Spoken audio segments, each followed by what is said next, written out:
10 भाभियों की इकलौती ननंद। हे भगवान, सृष्टि तू अभी तक यूं ही है। जल्दी जा, तैयार नहीं होना है तुझे। तेरे भाइयों की आज बारात जाने वाली है और तू है कि। हाँ माँ, बस हो रही हूँ। एक तो 10-10 भाइयों की शादी है, सारा काम मुझे और आपको ही देखना पड़ रहा है। मैं तो थक गई हूँ माँ। ये थकान बस आज की और है, फिर तो तेरे भाइयों की शादी हो जाएगी तो तेरी 10-10 भाभियां आकर सारा घर संभाल लेंगी। हाँ माँ, मैं तो एकदम से 10-10 भाभियों की ननंद बन जाऊंगी। पता नहीं वो मुझसे कैसा बर्ताव करेंगी। माँ, वैसे ननंद अपनी भाभियों से कैसे पेश आती है? तुझे इसकी चिंता करने की जरूरत नहीं है, बस जैसी तू है वैसी ही रहना। अच्छा, अब ये सब छोड़, जल्दी से तैयार हो जा। अरे नहीं, ये तो पार्लर वाली भी चली गई है, वरना उसी से बोलकर तुझे तैयार करवा देती। चल जल्दी से आ, मैं तुझे तैयार करती हूँ। सृष्टि की माँ सरला उसे हाथ पकड़कर ले गई और सृष्टि को लहंगा चोली पहनाकर उसके भाइयों की शादी के लिए तैयार किया। सृष्टि उस लहंगे चोली में बहुत सुंदर लग रही थी। तैयार होकर नन्ही सृष्टि अपनी माँ के साथ अपने भाइयों की बारात लेकर चली गई और अपनी 10-10 भाभियों को घर ले आई। घर आकर सृष्टि ने ही उनका गृह प्रवेश करवाया। माँ, अपनी भाभियों का मैं गृह प्रवेश करवाऊंगी, प्लीज माँ, प्लीज। अच्छा ठीक है, जैसे जैसे मैं बोलूं वैसे वैसे ही करना। सृष्टि ने अपने छोटे छोटे हाथों से आरती की थाली पकड़ी और अपनी भाभियों का गृह प्रवेश करवाया। सृष्टि को देखकर उसकी 10 की 10 भाभियां बहुत ज्यादा खुश हो रही थी। घर के अंदर आने के बाद सृष्टि ने अपनी सभी भाभियों से बैठकर बातें की। सृष्टि, तुम हमारी इकलौती ननंद हो? हाँ, मैं आपकी इकलौती ननंद हूँ और आपको मेरी सभी बातें माननी होंगी। बिल्कुल क्यूटी पाई, तुम कितनी प्यारी हो सृष्टि। अच्छा, हमें अपने बारे में कुछ बताओ कि तुम्हें क्या पसंद है और क्या नहीं। हाँ जरूर भाभी, आपको पता है शादी की तैयारी में मैं और माँ दोनों बहुत थक गए, इसलिए मुझे घर के काम करना बिल्कुल पसंद नहीं है। हाँ, लेकिन मुझे खाना बहुत पसंद है। आपको क्या क्या पसंद है? सृष्टि की बातों पर 10 की 10 भाभियां मुस्कुरा रही थी। उन्हें उस पर बहुत प्यार आ रहा था। ऐसे ही एक दिन बीत गया और आज 10 की 10 बहुओं की पहली रसोई थी। सृष्टि ने ही अपनी भाभियों को पकवान बनाने को बोला, जिसको एक भी भाभी ने मना नहीं किया, बल्कि बड़े ही मन से अपनी ननंद के लिए सभी ने खाना बनाया और सृष्टि को अपने हाथों से खिलाया। ऐसे ही देखते समय बीतने लगा और साल गुजर गए। अब सृष्टि 20 साल की हो चुकी थी। साथ ही वो अपनी भाभियों की आज भी चहेती ननंद ही थी। 10 भाभियां उसका बिल्कुल अपनी बेटी की तरह ख्याल रखती थी। भाभी, मेरा कॉलेज का बैग कहाँ है? ये लो सृष्टि, मैंने इसमें आज के टाइम टेबल की सारी किताबें भी रख दिया है। शुक्रिया नीमा भाभी।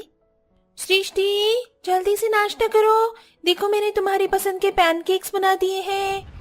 अरे वाह, पैनकेक्स। सृष्टि नाश्ता करने को बैठी तो पीछे से उसकी सबसे बड़ी भाभी सोनाक्षी आई और उसके बाल काटने लगी। मैंने मना किया था ना कि गीले बालों से मत सोना, इस तरह बाल खराब हो जाते हैं। भाभी, मुझे ना नींद बहुत आ रही थी तो मैं इन्हें सुखाना भूल गई। अब कॉलेज से आने के बाद इनमें तेल लगवा लेना। चलो, बाल भी बन गए हैं। चलो भाभी, बहुत हो गया खाना पीना, अब मैं चलती हूँ। सृष्टि के सभी काम हो चुके थे। अंत में उसकी भाभी रसोई से निकल कर आई। अरे सृष्टि, ये लो टिफिन, मैंने तुम्हारी मनपसंद पास्ता बनाया है। अरे वाह, पास्ता, शुक्रिया भाभी। भाभी, कल तो आप मेरे लिए लंच में स्प्रिंग रोल्स बनाना। ठीक है। 10 की 10 भाभियों ने सृष्टि को उसके कॉलेज के लिए रेडी किया था। अंत में सृष्टि ने अपना बैग कंधों पर डाला और अपनी माँ का आशीर्वाद लेकर वो घर से निकल गई। 10 की 10 भाभियां भी घर के कामों में लग गईं और 10 लोगों ने मिलकर घंटों का काम मिनटों में निपटा दिया। वाह, मेरी तो 10 की 10 बहुएं ही सर्वगुण संपन्न है। जितना ख्याल मेरी बेटी का रखती हैं, उतनी ही अव्वल घर के कामों में भी हैं। मुझे तुम्हारे ऊपर नाज है बहुओं। सरला की बात सुनकर सभी बहुएं मुस्कुराने लगी। वो सृष्टि का एक माँ से भी बढ़कर ख्याल रखती थी। उन्हें उसकी पसंद नापसंद, अच्छाई बुराई हर चीज का पता था। एक दिन रश्मि और मोना बाजार आई हुई थी तो उन्होंने एक बहुत ही सुंदर लहंगा देखा। देखो तो जरा मोना, कितना सुंदर लहंगा है। ये सृष्टि के ऊपर कितना अच्छा लगेगा ना। अच्छा तो लगेगा, लेकिन ये रंग सृष्टि को जरा सा भी पसंद नहीं है। वही तो, वो तो गुलाबी रंग के नाम से भी चिढ़ जाती है। चलो भाभी, इन सबको देखने से अच्छा है कि हम सृष्टि के लिए लड्डू और जलेबी लेते चले। ठीक कहा, ये चीजें उसे उतना नहीं लुभाती हैं जितना कि लड्डू और जलेबी उसे पसंद है। दोनों भाभियों ने सृष्टि के लिए हलवाई से लड्डू और जलेबी खरीद ली और घर जाकर वो सृष्टि को दे दी। वाह भाभी, आज मेरा मन यही दोनों चीजें खाने को हो रहा था। आपको कैसे पता चला? बस चल गया। अरे सृष्टि, ये क्या हालत बनाई हुई है, न बाल अच्छे से बंधे हुए हैं और न ही कपड़े ढंग के हैं। हाँ भाभी, बस आज मेरा मन नहीं था कपड़े वगैरह बदलने का। हमारी इकलौती ननंद को तो घर में रानियों की तरह रहना चाहिए। मैं कंघी लेकर आ रही हूँ और कोई बहाना नहीं चलेगा। अभी के अभी बाल ठीक करवाने होंगे। ठीक है भाभी माँ। रश्मि ने बड़े ही प्यार से सृष्टि के बालों को काढ़ा और उसे एक राजकुमारी की तरह तैयार भी कर दिया। सृष्टि की 10 भाभियां उसे सालों से ऐसे ही ट्रीट करती आ रही थी। आए दिन वो उसके लिए कपड़े वगैरह लाती रहती थी, उसकी पसंद का खाना बनाती थी और उसके पाँव के नाखून से सर के बाल तक का ख्याल रखती थी। अगर कभी सृष्टि को हल्का सा जुकाम भी हो जाता तब भी वो बहुत सतर्क हो जाती थी। ऐसे ही सिलसिला जारी था और एक रोज सृष्टि अपनी भाभियों के साथ एक फंक्शन में गई। सृष्टि बहुत ज्यादा सुंदर लग रही थी क्योंकि उसे उसकी भाभियों ने ही सजाया था। भाभी, मैं कुछ देर यहीं टहल रही हूँ, आप चिंता मत करना। सृष्टि अपनी भाभियों से अलग हो गई कि तभी उसके पास 2 लड़के आए और उसे छेड़ने लगे। अरे कहाँ जा रही हो हूर की परी? कौन हो तुम लोग? क्या चाहते हो? हमारे साथ आओ, पता चल जाएगा। वो दोनों लड़के सृष्टि को परेशान ही कर रहे थे कि तभी बाहर उसकी नीमा भाभी आ गई और उसने उन लड़कों को सृष्टि को छेड़ते हुए देख लिया। ये देखते ही नीमा का पारा चढ़ गया और वो अपनी जूती को उतारकर उन लड़कों के पास पहुंची। तुम्हारी हिम्मत भी कैसे हुई मेरी ननद के पास आने की?